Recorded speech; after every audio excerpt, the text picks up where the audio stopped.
بسم الله الرحمن الرحيم। আরেকদিনই বোন প্রশ্ন করেছেন, আমাদের দেশে বর্তমানে কত মোহর করা উচিত? আমাদের দেশে যেভাবে মোটা অঙ্কের মোহর নির্ধারণ করা হয়, এটা কি সুন্নাহ সম্মত?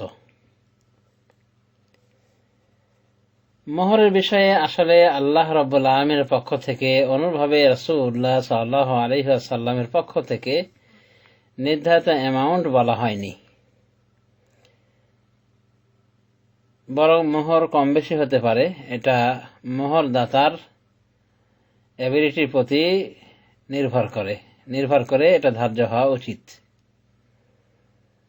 আল্লাহ রাব্বুল আলামিন মোহর বেশি হতে পারে এ মর্ম ইঙ্গিত দিয়েছেন। যেমন আল্লাহ রাব্বুল আলামিন কোরআন কারীমের ভিতরে বলছেন যে ওয়াইন আরাদতুম ইস্তিবদালা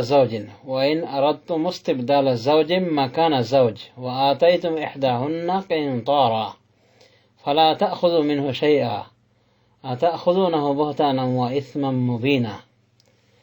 আর যদি তোমরা এক স্ত্রীর স্থলে অন্য স্ত্রী পরিবর্তন করতে ইচ্ছা করো এবং তাদের একজনকে রাশি রাশি ধন সম্পদ প্রদান করে থাকো, মানে অঢেল ধন সম্পদ প্রদান করে থাকো, তবে তোমরা তন্মধ্য হতে কিছুই প্রতিগ্রহণ করো না, তবে কি তোমরা অপবাদ প্রয়োগ এবং প্রকাশ্য পাপ করে সেটা গ্রহণ করবে? এবং পরের আয়াতে আল্লাহ বলছেন ওয়া কাইফা তাখুযুনাহু وقد أفضى بعضكم إلى بعض وأخذنا منكم ميثاقا غليظا। এবং কি রূপে তোমরা তা গ্রহণ করবে, মানে প্রদত্ত মোহর কিভাবে তোমরা গ্রহণ করবে, অথচ তোমরা পরস্পর একে অন্যের সাথে মিলিত হয়েছ এবং তারা অর্থাৎ স্ত্রীরা তোমাদের নিকট সুদৃঢ় অঙ্গীকার গ্রহণ করেছে।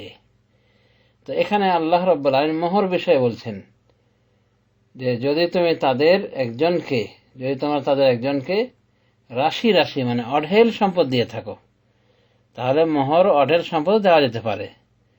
যদি বরের এবিলিটি থাকে, আর্থিক সচ্ছলতা থাকে এবং সে যদি ইচ্ছা করে অঢেল সম্পদ দিতেও কোনো শরীয়তে বাধা নেই। রাসূলুল্লাহ সাল্লাল্লাহু আলাইহি ওয়াসাল্লামের এক বিবির শুধু মোহর ছিল অনেক, সেটা ছিল আরবাত আলাফ দেরহাম, 4000 দেরহাম। এটা ছিল উম্মে হাবিবা রাদিয়াল্লাহু তাআলা আনহার মোহর।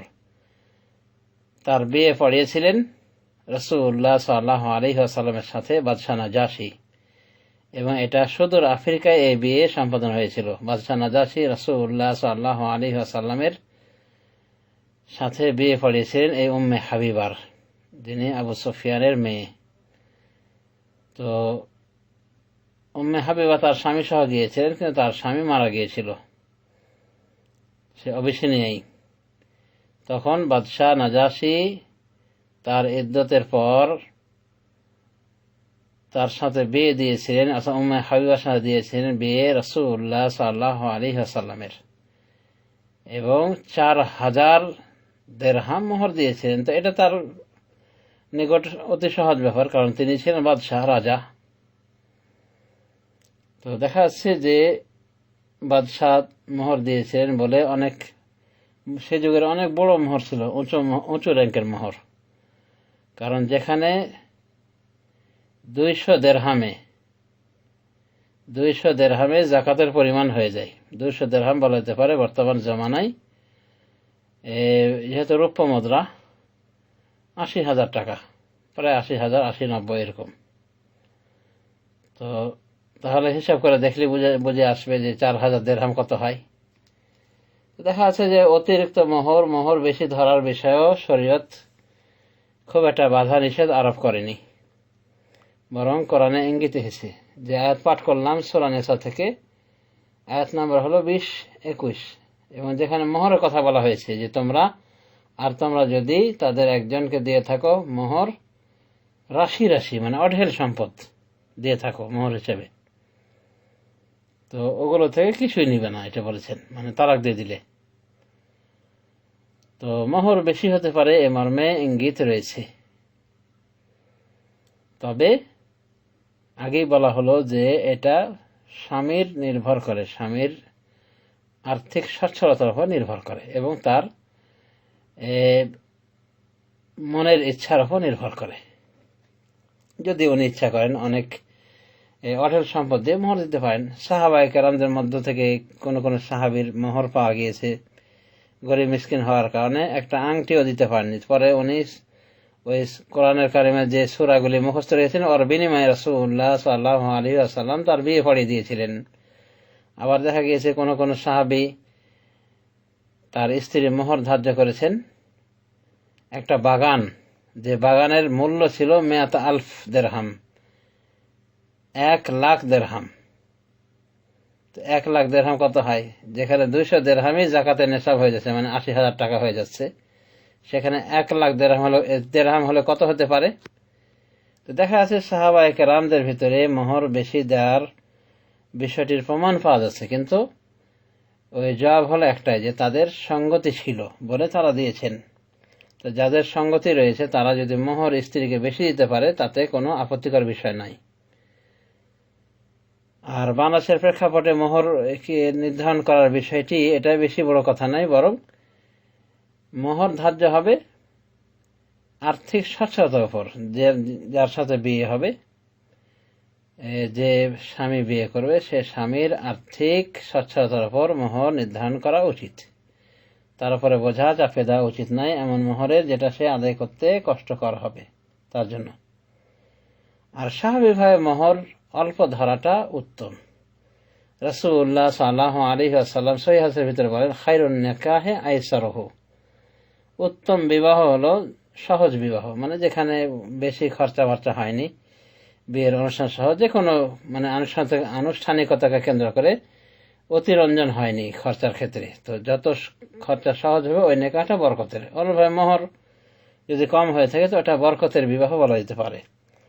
রাসূলুল্লাহ সাল্লাল্লাহু আলাইহি ওয়াসাল্লাম বলেছেন, তার একখানা বিশুদ্ধ হাদিসে, মিন ইউমনিল মারআতি তাসহিল আমরিহা ওয়া কিল্লাতু সাদাকিহা, মহিলার বরকতের অন্তর্ভুক্ত হলো তার বিষয়টি সহজ করা, সহজ করে দেওয়া এবং তার মোহর কম হওয়া। ইবনে হিব্বান হাদিসটি বর্ণনা করেছেন, হাদিস নম্বর 4095। মুস্তাদরাক হাকিমে বর্ণনা করেছেন ইমাম হাকিম, হাদিস 2 নম্বর খণ্ড 181 পৃষ্ঠা, এবং তিনি এটাকে মুসলিমের শর্ত অনুযায়ী সহিহ বলেছেন। আল্লামা নাসির আলবানী হাসান বলেছেন। তো এখানে কি বলা হলো, যে মিন ইউমনিল মারআতি তাসহিল আমরিহা, মহিলার বরকতের অন্তর্ভুক্ত হলো যে তার বিষয়টা সহজ করে দেওয়া, মানে তার বিষয়টা সহজ হওয়া এবং তার মোহরটা কম হওয়া। এটা বরকত, বরকতি মহিলার একটা আলামত। রাসূলুল্লাহ সাল্লাল্লাহু আলাইহি ওয়াসাল্লাম বলেন, উমর থেকে বর্ণিত, উমর থেকে বর্ণিত, উনি বলছেন, আচ্ছা উমর রাদিয়াল্লাহু আনহু বলছেন, রাসূলের হাদিস পরে আসতেছে। উমর থেকে বর্ণিত, তিনি বলেন, লা তুগালু ফি সুদুকিন নিসায়ে,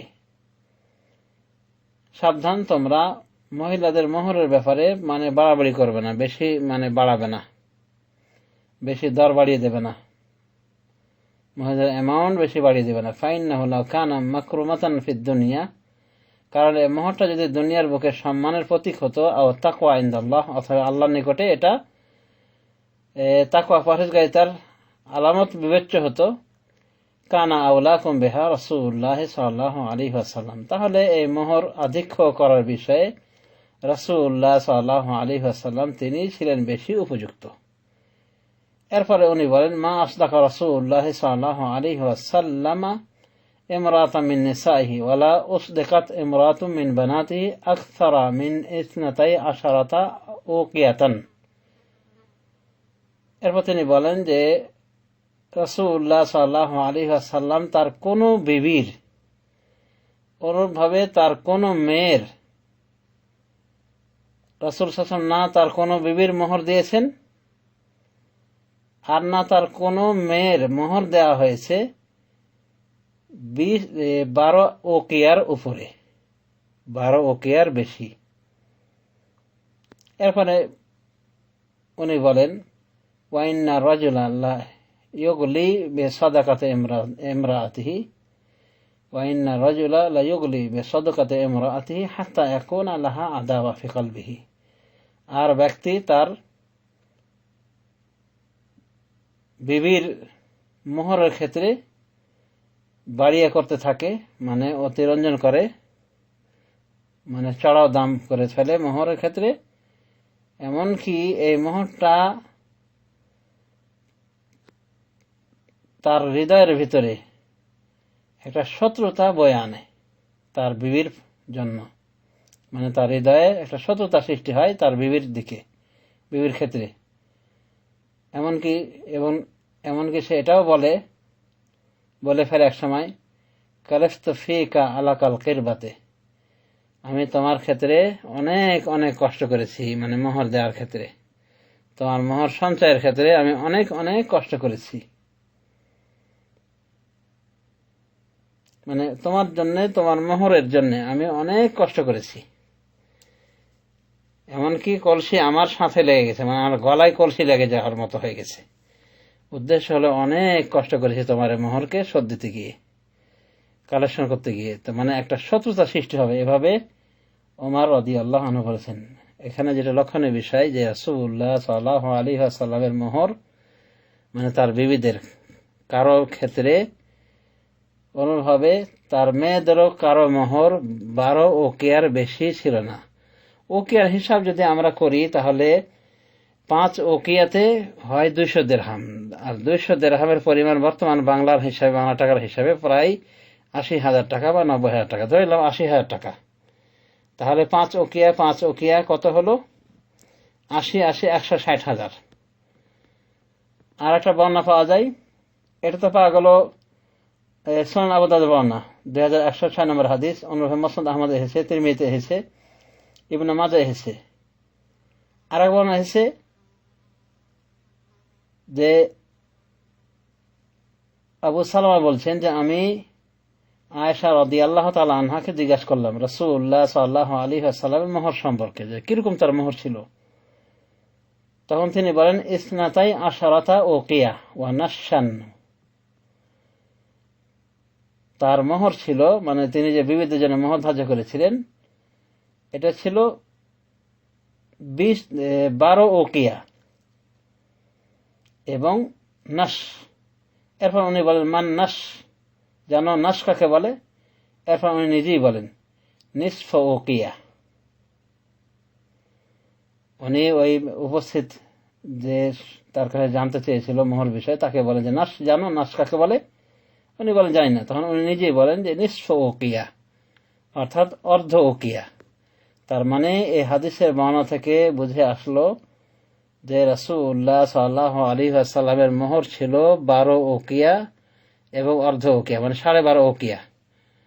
তো সেই হিসেবে আমরা যদি 12.5 ওকিয়ার হিসাব করি বর্তমান বাংলার টাকা অনুযায়ী, আর এগুলো রৌপ্য মুদ্রাকে বলা হয়, তাহলে 5 5 10 ওকিয়া সমান হয় 80 160,000। বাকি থাকে 2.5 ওকিয়া। 2.5 ওকিয়া 5 ওকিয়ার অর্ধেক, তার মানে 40,000, তার মানে 2 লাখ টাকা। বর্তমান হিসাবে দেখা যাচ্ছে যে রাসূলুল্লাহ সাল্লাল্লাহু আলাইহি ওয়াসাল্লামের মোহর হিসাবে বর্তমান 2 লাখ টাকা দেওয়া লাগে বর্তমান হিসাবে। তো মোহরের বিষয়ে আমরা এটাই বলবো যে পাত্রপক্ষের এবিলিটির উপরে এটা নির্ভর হওয়া উচিত। তবে রাসূলুল্লাহ সাল্লাল্লাহু আলাইহি ওয়াসাল্লামের মোহর ছিল এরকম, যেটা আমরা শুনতে পেলাম যে রাসূল সাল্লাল্লাহু আলাইহি ওয়াসাল্লাম 12 ওকিয়ার কমে বা 12.5 ওকিয়ার কমে তার মোহর, মানে বেশি তার মোহর ছিল না। তো যে বর্ণায় 12.5 ওকিয়ার কথা আমরা পেলাম, এই বর্ণাটি যেটা দেখুন সহিহ মুসলিম 1426 নম্বর হাদিস। তাহলে আমরা বুঝতে পারলাম যে বর্তমান যদি আমরা হিসাব করি আল্লাহ রাসূলের মোহরের সাথে মিলিয়ে দেখি, যেটা উনি নিজে দিয়েছেন, তাহলে 2 লাখ টাকা হয়ে যায়। এরপরে আমরা বলবো যে ওই বরের এবিলিটির উপর নির্ভর করে, 2 লাখ টাকার কমও হতে পারে, বেশি হতে পারে। আর বেশির কোনো সীমা রেখা নাই, যা ইতিপূর্বে আলোচনা থেকে বুঝতে পেরেছেন। কারণ আল্লাহ বেশির দিকে ইঙ্গিত করেছেন যে দেওয়া যেতে পারে। অনুরূপভাবে সাহাবায়ে কেরামদের ভিতরে কেউ বাগান দিয়েছেন স্ত্রীকে মোহর হিসেবে, যার মূল্য ছিল সেই কালে 100,000 দিরহাম, 1,00,000 দিরহাম। সুতরাং আমরা বলবো যে মোহরের আধিক্যের বিষয়ে কোনো সীমারেখা নাই। বরে যদি অ্যাবিলিটি থাকে দিতে পারে, বর পক্ষ দিতে পারে, বর দিতে পারে স্ত্রীকে, সেটা তার ব্যাপার। কিন্তু অনুমান সাধারণত এভারাইজ মোহর কম হওয়াটা ভালো। কিন্তু কম বলতে এমন না যে যেটা একেবারে তুচ্ছ পর্যায়ে চলে যায়, অথচ জামাইয়ের ক্ষমতা রয়েছে, বরের ক্ষমতা দেওয়ার রয়েছে অনেক মোহর দেওয়ার, এরপরও একেবারে কম মোহর ধরা, এটাও আবার একটু আপত্তিকর। কারণ আগের যুগে যে মোহর ধার্য করা হয়েছিল রাসূল সাল্লাল্লাহু আলাইহি ওয়াসাল্লাম গরিবী জীবনে, তাও দেখা যাচ্ছে বর্তমান জমানায় 2 লাখ টাকা হয়ে যাচ্ছে, 2 লাখ টাকা হয়ে যাচ্ছে। তো খেয়াল করতে হবে, যেহেতু এটা একটা পবিত্র বন্ধন, অতএব এই পবিত্র বন্ধনের জন্য অর্থকরী কিছু ব্যয় করাতে কোনো যায় আসে না। আর মোহর যে নগদ দিতেই হবে এমনটিও নয়, বরং মোহর নগদে দেওয়া যায়, বাকিতে দেওয়া যায়, এবং যেটা চুক্তি হবে সে অনুযায়ী দিতে হবে। আর মোহর দিতেই হবে। মোহর যদি কেউ না দেওয়ার ইচ্ছা করে, মোহর ধার্য করেছে কিন্তু দেওয়ার ইচ্ছা নাই, সহিহ হাদিসের ভিতরে রাসূলুল্লাহ সাল্লাল্লাহু আলাইহি ওয়াসাল্লাম বলেন, এই লোকটি কাল কিয়ামতের মাঠে জেনাকার হিসাবে আল্লাহর সাথে সাক্ষাৎ করবে। নাউযুবিল্লাহি মিন যালিক। এই হাদিসটি সহিহ তারহিবে আল্লামা নাসির আলবানী এনেছেন এবং বিশুদ্ধ বলেছেন। তো মোহর যেটা ধার্য হবে সেটা দিতে হবে, আর মোহরটা সঙ্গতিপূর্ণ হওয়া উচিত। এবং অনুমান বলা যেতে পারে সাধারণভাবে মোহর অল্প হওয়াটা ভালো। তবে অল্প বলতে আমরা এমন অল্প মনে করব না যে অল্প রাসূল সাল্লাল্লাহু আলাইহি ওয়াসাল্লামের সুন্নাহ ছাড়িয়ে গিয়েছে। তো রাসূলুল্লাহ সাল্লাল্লাহু আলাইহি ওয়াসাল্লামের হাদিস অনুযায়ী বুঝতে পারি যে তার গরিবী জীবন থাকার পরও উনি নরমাল মোহর যেটা ধরেছিলেন তার জামাতে, তার বিবিদের জন্য বা তার মেয়েদের, যেটা বলা হলো যে এর বেশি ধরা হয়নি।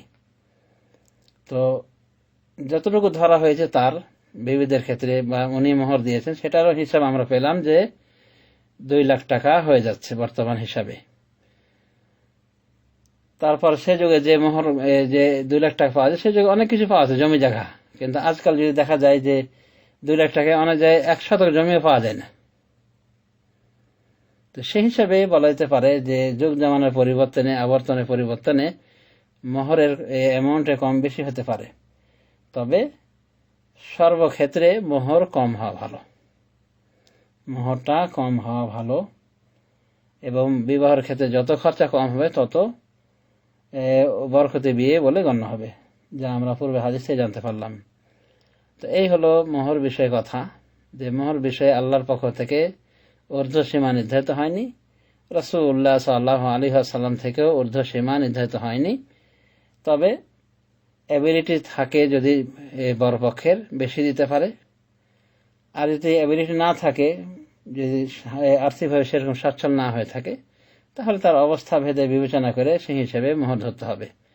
তবে রাসূলুল্লাহ সাল্লাল্লাহু আলাইহি ওয়াসাল্লাম যে মোহরটা ধার্য করেছিলেন, সে মোহরটা যদি আজও ধার্য করা হয়, আশা করা যায় যে এটা সীমারেখা ছাড়িয়ে যাবে না বা এটা অতিরঞ্জিত হবে না। কারণ রাসূলুল্লাহ সাল্লাল্লাহু আলাইহি ওয়াসাল্লাম এই মোহর অতিরঞ্জন করেননি। বলা যেতে পারে রাসূলুল্লাহ সাল্লাল্লাহু আলাইহি ওয়াসাল্লামের মোহরটা একটা ব্যালেন্স। এই জাতীয় মোহর যদি কেউ করা হয় বর্তমানে, তবে রাসূলুল্লাহ সাল্লাল্লাহু আলাইহি ওয়াসাল্লামের মোহরের সাথে যেহেতু সীমাবদ্ধতা থাকা হয়েছে, অতএব সেটা দোষণীয় কিছু হবে না। এরপরও কমও করা যায়, বেশিও করা যায়, অবস্থা বুঝে ব্যবস্থা। এই ছিল মোহর বিষয়ে কিছু কথা। বর্তমান জামানায় কত মোহর হওয়া উচিত এটার বিষয়ে মৌলিক কিছু কথা। তো আসলে মোহরটা কোনো সম্মানের প্রতীক নয়, আমরা বুঝতে পারলাম।